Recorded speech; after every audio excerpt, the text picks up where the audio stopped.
I feel like I always do before an album comes out, excited, anxious, that kind of thing.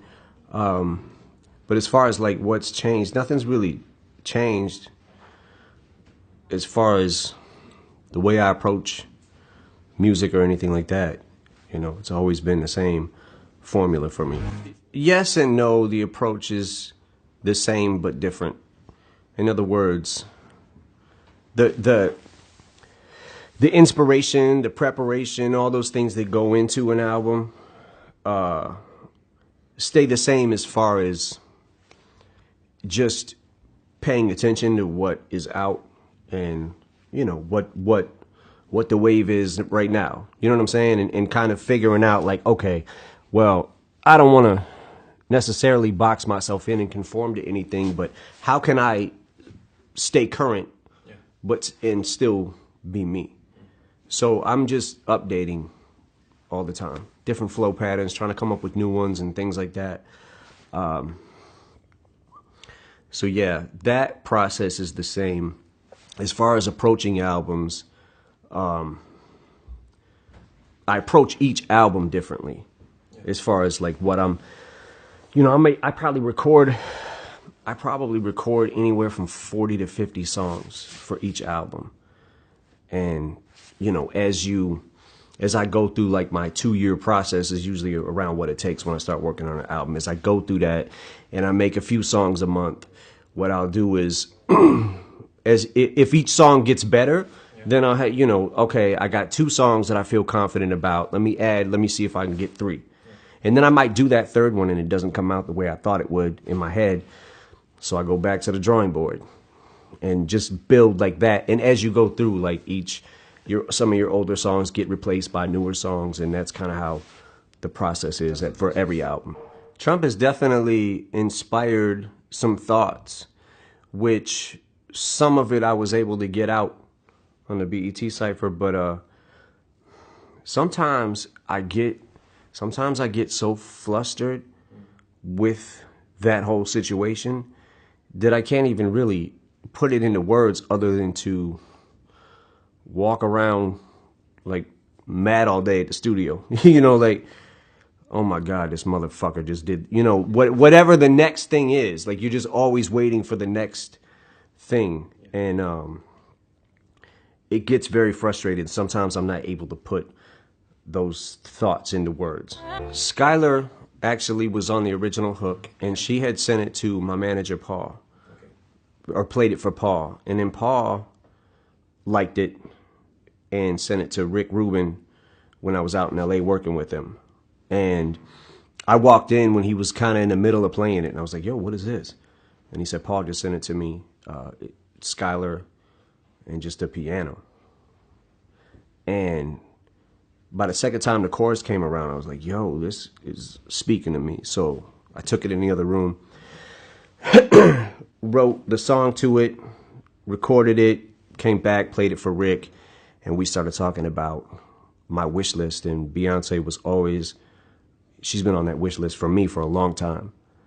And we talked about it, me and Paul, and Rick, and we thought, yo, this would be perfect if she would do it. I didn't know if it was going to be possible, but the fact that she did it was like, oh my God, it's crazy to me, because I felt like she definitely probably could relate to kind of the bar you set for yourself and people set for you and the standards that they have. And she's always got to meet them and try to one up her last thing she's just done, So I felt like she might be able to relate to this. And yeah, I guess I was right.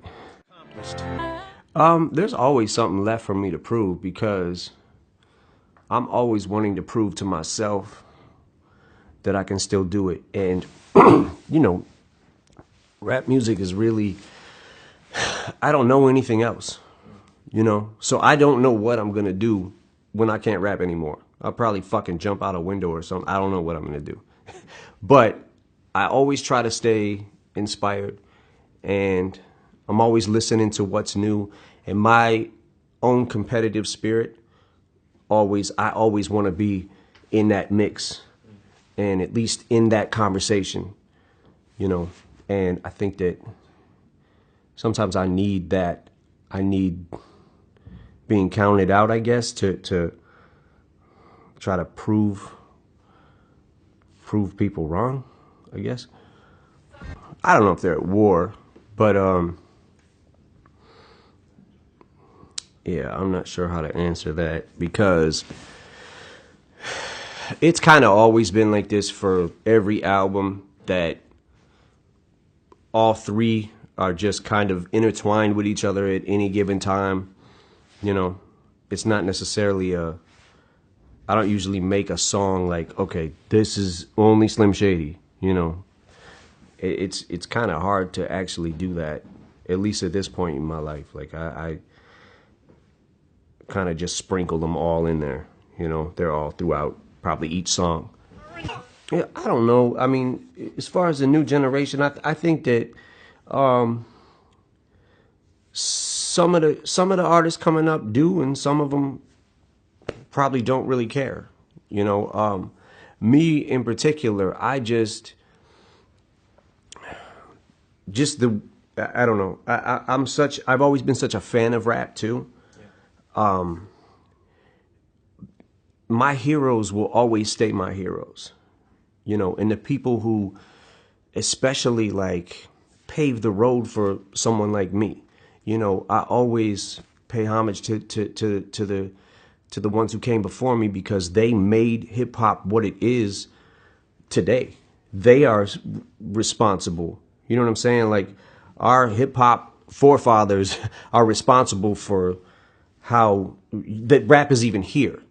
And I think that what I would say to, you know, somebody coming up who is young in the game and doesn't really respect that, should go back and probably listen and get a hip hop lesson. As far as, you know, it's one of the things that I'm able to do by feeding off that old energy and the new energy that's out right now, and able to try to intertwine those. So I would suggest, just for the fun of it, if anything, you know, going back and listening to, if you have maybe heard of Rakim, but you don't know his music, go listen to Rakim. You know what I'm saying? Like, go listen to Cool G Rap. Go, if you have not heard, you need to listen to Cool G Rap right now. You need to listen to Big Daddy Kane. You need to listen to Master Ace. You need to listen to Tretch from Naughty by Nature. You need to listen to, I think that whole era was so great, had so many great artists, and so many artists going different ways in that era. So many different kinds of rap. I think that it might inspire them to, in a different way.